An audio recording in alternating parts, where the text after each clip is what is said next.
नमस्कार, मैं हूं आपके साथ शिप्रा झा और आप देख रहे हैं 2025 विधानसभा चुनाव से जुड़ा पहला चुनावी बुलेटिन मुख्यमंत्री। तो चलिए बिना देरी के शुरू करते हैं चुनावी खबरों का सबसे महत्वपूर्ण बुलेटिन मुख्यमंत्री। लालटेन वालों ने जंगल राज दिया, अब हम लोग कभी उसके साथ नहीं जा सकते हैं। एक मौका तेजस्वी को दीजिए, वैकेंसी ही नहीं है। और मुख्यमंत्री की शुरुआत सबसे बड़ी चुनावी खबर के साथ करेंगे। केंद्रीय गृह मंत्री अमित शाह ने विपक्ष के हंगामे के बीच लोकसभा में 130वां संशोधन विधेयक पेश कर दिया है। प्रधानमंत्री, मुख्यमंत्री या किसी मंत्री को अपराध में शामिल होने पर 30 दिन के भीतर पद छोड़ना होगा, वरना 31वें दिन उन्हें पद से बर्खास्त कर दिया जाएगा। यानी अब कोई भी नेता जेल से सरकार नहीं चला पाएंगे। ये रिपोर्ट देखिए। पीएम या सीएम जेल गए तो जाएगी कुर्सी। हवालात की हवा सत्ता से करेगी बेदखल। राजनीति में अपराधीकरण पर लगाम। मोदी सरकार का बड़ा वार, बर्खास्त होगी सरकार। और जब तक मैं कोर्ट से निर्देश नहीं हुआ, कोई संविधान पद मैंने स्वीकार नहीं किया। अब जेल से सरकार नहीं चला पाएंगे कोई भी नेताजी, क्योंकि पीएम मोदी की सरकार ने सियासत में शुद्धिकरण को लेकर बुधवार को सबसे बड़ा दांव खेला। मानसून सत्र के दौरान लोकसभा में विपक्ष के भारी हो हंगामे के बीच केंद्रीय गृह मंत्री अमित शाह ने 130वां संविधान संशोधन बिल पेश किया। इस बिल की सबसे बड़ी बात यह है कि अगर कोई प्रधानमंत्री या मुख्यमंत्री किसी गंभीर अपराध में गिरफ्तार होते हैं, लगातार 30 दिन तक जेल में रहते हैं, तो उन्हें पद छोड़ना होगा या फिर उनकी सरकार को बर्खास्त कर दिया जाएगा। मुझ पर झूठे आरोप लगाए तब अरेस्ट होने के पहले मैंने नैतिकता के मूल्यों का हवाला देकर इस्तीफा भी दिया। और जब तक मैं कोर्ट से निर्देश नहीं हुआ, कोई संविधान पद मैंने स्वीकार नहीं किया। सरकार ने सख्त कानून से स्पष्ट संदेश दिया है। मकसद साफ है, सत्ता में अपराधीकरण पर लगाम लगाना। अब जेल से सत्ता नहीं चलेगी। पीएम सीएम को पद की गरिमा रखनी होगी। अगर उन्होंने नैतिकता छोड़ी तो कानून काम करेगा। एनडीए में शामिल मुख्यमंत्री नीतीश कुमार की पार्टी ने इस बिल का पुरजोर समर्थन किया है। जेडीयू सांसद संजय झा ने तारीफ की है कि प्रधानमंत्री ने खुद को भी इसके दायरे में रखा है। केंद्रीय मंत्री, मुख्यमंत्री और राज्यों के मंत्रियों पर भी कार्रवाई होगी। जो लोग संविधान का किताब लेके घूम रहे हैं, उसी इंडिया गठबंधन के जो मुख्यमंत्री लोग हैं, ऐसे मुख्यमंत्री हुए जब कोर्ट ने उनको जेल भेज दिया, तो कोर्ट जेल से, तिहाड़ जेल से बैठ करके वो राज चला रहे। 130वें संविधान संशोधन बिल में ये शर्त रखी गई है कि गिरफ्तारी के बाद हिरासत में अगर नेता 30 दिन लगातार जेल में रहते हैं और मामले में कम से कम 5 साल की सजा होती है, तो उन्हें बर्खास्त कर दिया जाएगा। यानी नैतिकता के तौर पर भी पीएम या सीएम इस्तीफा नहीं देते हैं तो 31वें दिन बर्खास्त मान लिया जाएगा। और जब इस देश में लोक लज्जा खत्म कर दिया केजरीवाल जैसे लोगों ने, तो अब देश में कानून बनाना ही पड़ेगा कि अपराधी को कैसे सत्ता में बैठाया जाए। मोदी सरकार को इस बिल को लाने की जरूरत इसलिए पड़ी क्योंकि संविधान में किसी ऐसे मंत्री को हटाने का कोई प्रावधान नहीं है जिसे गंभीर आपराधिक आरोपों के कारण गिरफ्तार किया गया हो और हिरासत में लिया गया हो। लिहाजा किसी भी प्रधानमंत्री, मुख्यमंत्री या फिर मंत्री को हटाने के लिए संविधान के अनुच्छेद 75, 164 और 239A में संशोधन की जरूरत महसूस हुई। इससे राजनीति में अपराधीकरण पर अंकुश लगेगा। दिल्ली संवाददाता अमितेश सिंह के साथ ब्यूरो रिपोर्ट, न्यूज़ 18। और मुख्यमंत्री में बढ़ते हैं अगली खबर की ओर। रोहतास में राहुल गांधी से मुलाकात करने वाली महिला रंजू देवी और उसके पूरे परिवार का नाम वोटर लिस्ट में मिल गया है। रंजू देवी ने खुद मीडिया के सामने आकर इस बात को स्वीकार किया और राहुल गांधी की यात्रा में कैसे और किसने पहुंचाया इसका खुलासा भी कर दिया। अब झूठ पकड़े जाने के बाद बीजेपी राहुल गांधी पर यात्रा के जरिए बिहार को बदनाम करने का आरोप लगा रही है। ये रिपोर्ट देखिए। हमारे वोटर लिस्ट में हमारे घर के परिवार के 6 गो के नाम कट गया है। आप पहले थे उस पे? जी लिस्ट में पहले थे। डीएम के पास गए थे। हाँ, हमारा सबको नाम है, हमको कोई जरूरी नहीं है। इस महिला का नाम है रंजू देवी। इसके पति का नाम है सुधीर राम। रोहतास में नौहट्टा के चपला गांव की रहने वाली है।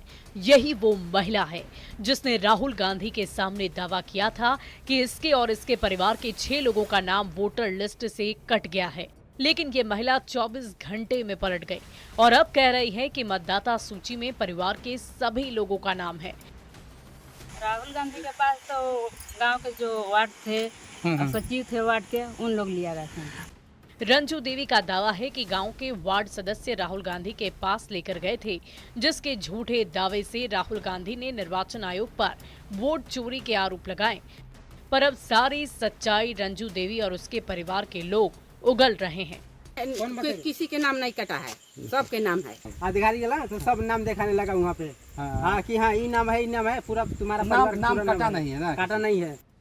सनसनीखेज आरोपों की सच्चाई सामने आने के बाद एनडीए राहुल गांधी पर हमलावर हो गया है। वोटर अधिकार यात्रा को नौटंकी बता रहा है। बीजेपी ये कह रही है कि राहुल गांधी लोगों से झूठ बुलवाकर बिहार और चुनाव आयोग को बदनाम करने की साजिश रच रहे हैं। ये बिहार की जनता को गुमराह करने के लिए पहुंचे। बिहार की जनता सब जानती है, 40 वर्षों तक कांग्रेस ने बिहार को लूटा। ये नौटंकी यात्रा का सिर्फ एक मकसद है, लोगों में भ्रम फैलाओ, अराजकता फैलाओ। हालांकि राहुल गांधी अभी भी वोट चोरी के मुद्दे को सच ठहरा रहे हैं, चुनाव चोरी का आरोप लगा रहे हैं। Very good. बिहार में तो अब सब लोग कह रहे हैं वोट चोरी, वोट चोरी, वोट चोरी, और ये रियलिटी है। ऐसे में सवाल है कि राहुल गांधी आखिर किस बुनियाद पर ये आरोप लगाते हैं, क्योंकि रंजू देवी की सच्चाई ने इस मुद्दे को ही कमजोर साबित कर दिया है। लिहाजा सत्ता पक्ष पूछ रहा है कि क्या वोटर अधिकार यात्रा का मकसद निर्वाचन आयोग के खिलाफ भ्रम फैलाना और बिहार को बदनाम करना है। सासाराम से संवाददाता अजीत कुमार और दिल्ली संवाददाता अमितेश सिंह के साथ ब्यूरो रिपोर्ट, न्यूज़ 18। और मुख्यमंत्री में बढ़ते हैं अगली खबर की ओर। पीएम मोदी ने बिहार के लिए एक और गारंटी पूरी कर दी है। इस बार पुल की गारंटी पीएम ने पूरी की। बिहार को 6 लेन ब्रिज की सौगात प्रधानमंत्री नरेंद्र मोदी देने जा रहे हैं और इससे लोगों में बहुत खुशी की लहर है। क्या है इस पुल की खासियत और बिहार के विकास में मोदी सरकार का योगदान, इस रिपोर्ट में देखिए। ये तस्वीर है बदलते बिहार की। ये तस्वीर है विकसित बिहार की। बिहार के विकास में मील का पत्थर साबित होगा पुल। कम होगी उत्तर से दक्षिण बिहार की दूरी। ये पुल देश का सबसे चौड़ा 6 लेन वाला ब्रिज है, जिसकी सौगात पीएम मोदी बिहार वासियों को देने जा रहे हैं। प्रधानमंत्री मोदी 22 अगस्त को इस पुल का उद्घाटन करने वाले हैं, जो पटना के ओंटा मोकामा से बेगूसराय के सिमरिया तक बना है। ये पुल बिहार के विकास में महत्वपूर्ण योगदान निभाएगा। न सिर्फ उत्तर बिहार की दूरी दक्षिण बिहार से कम कर देगा, बल्कि सफर को सुगम और आसान भी बना देगा। 2000 करोड़ की लागत का ये ब्रिज है और मुझे खुशी है कि हम माननीय प्रधानमंत्री जी शिलान्यास भी करते हैं, मुख्यमंत्री जी शिलान्यास भी करते हैं और उद्घाटन भी करते हैं। तो जो लोग केवल शिलान्यास करने वाले लोग थे, उनके शिला पट रह जाते हैं। हमारे समय में ये ब्रिज खड़ा होकर नजर आता है, ये अंतर है। 6 लेन पुल के उद्घाटन को लेकर तैयारियां जोर शोर से चल रही है। ब्रिज के बनने से आम जनता के साथ साथ व्यापार के भी रास्ते खुलेंगे। बेगूसराय के साथ पूरे क्षेत्र के विकास को नई गति मिलेगी। ये पुल कई मायनों में बेहद खास है। मोकामा के ओंटा से बेगूसराय के सिमरिया को जोड़ेगा, जिसकी लंबाई 8.150 किलोमीटर है। गंगा नदी में इसकी लंबाई 1.865 किलोमीटर है। पुल बहुत अच्छा है, बहुत अच्छा है। मोदी जी बहुत बढ़िया पुल बना दिए हैं। हम लोगों को आने जाने में कोई दिक्कत नहीं होता है। पहले पुराना वाला पुल में थोड़ा दिक्कत भी होता था, लेकिन ये पुल से बहुत अच्छा हो गया है, लोगों का विकास भी हो गया है। लोग पीएम मोदी के इस सौगात से काफी खुश हैं। प्रधानमंत्री ने साल 2015 में इस पुल के निर्माण की घोषणा की थी। साल 2017 में पुल की आधारशिला रखी गई थी। 1871 करोड़ की लागत से पुल बनकर तैयार हुआ है। पुल के बनने से लोगों को जाम की समस्या से मुक्ति मिलेगी। उत्तर बिहार से पटना आना जाना आसान होगा और जाम की समस्या दूर होने से कम समय में आप पटना पहुंच सकेंगे। बहुत पुल देख के बहुत खुश हैं। और जैसे कि बेगूसराय से आने के लिए 1 घंटा का, पहले 3-3, 4-4 घंटा जाम में फंसते थे, अब जो है 1 घंटा में जो है आ जाते हैं। राजेंद्र पुल से हर दिन बड़ी संख्या में लोग आते जाते हैं, लेकिन समय के साथ ट्रैफिक का दबाव बढ़ता चला गया। जाम से परेशानी होती थी और यही वजह है कि 6 लेन पुल मिलने से लोग काफी खुश नजर आ रहे हैं। प्रधानमंत्री नरेंद्र मोदी और सीएम नीतीश को धन्यवाद दे रहे हैं। पटना से संवाददाता शैलेंद्र कुमार के साथ ब्यूरो रिपोर्ट, न्यूज़ 18। और मुख्यमंत्री में अब आपको सुनाते हैं बयान बवाली, यानी ऐसा बयान जिस पर बवाल मच गया है।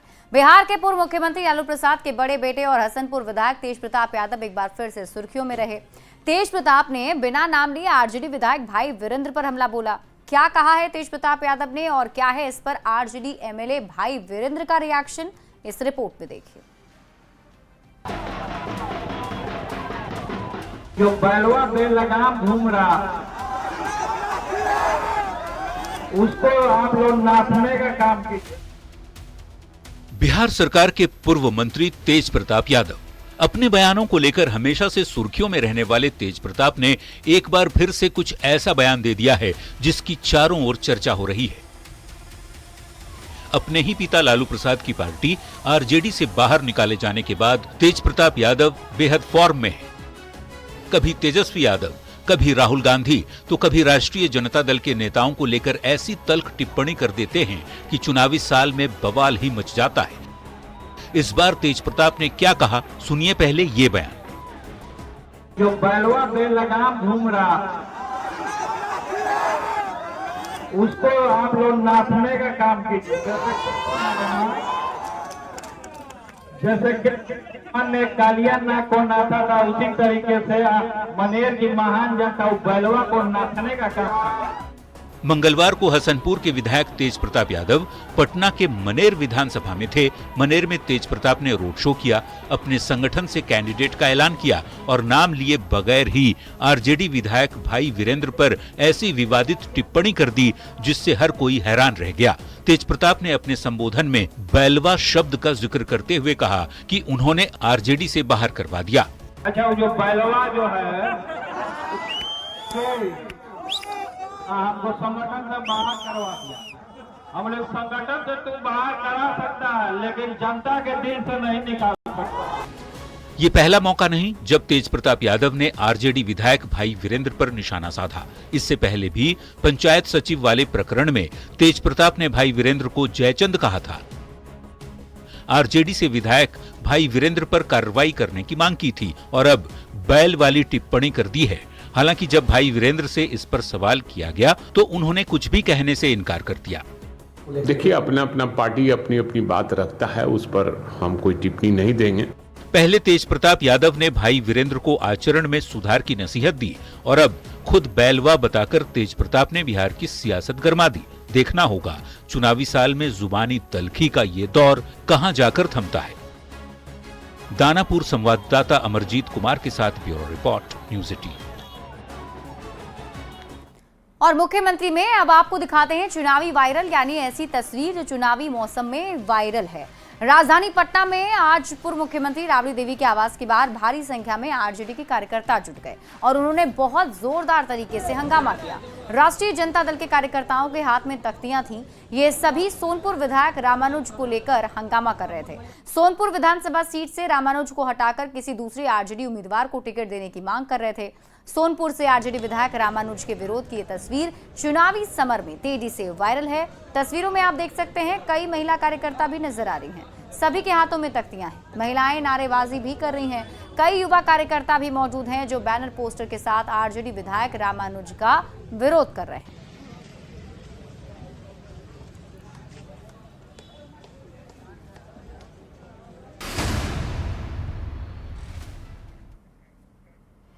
और मुख्यमंत्री में वक्त है एक रोचक चुनावी जानकारी की।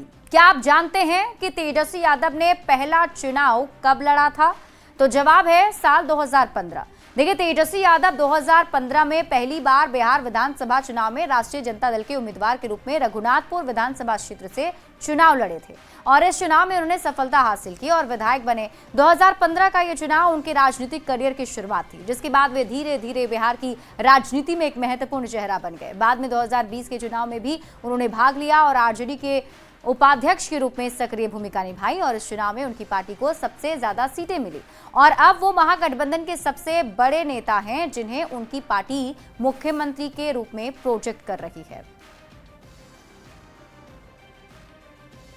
और इसी के साथ इस बुलेटिन में अभी के लिए बस इतना ही। आप देखते रहिए न्यूज़ 18 बिहार झारखंड। वालों ने जंगल राज दिया, सबको बर्बाद किया। क्रेडिट झूठे लेता रहता है। तो क्रेडिट क्यों ना ले?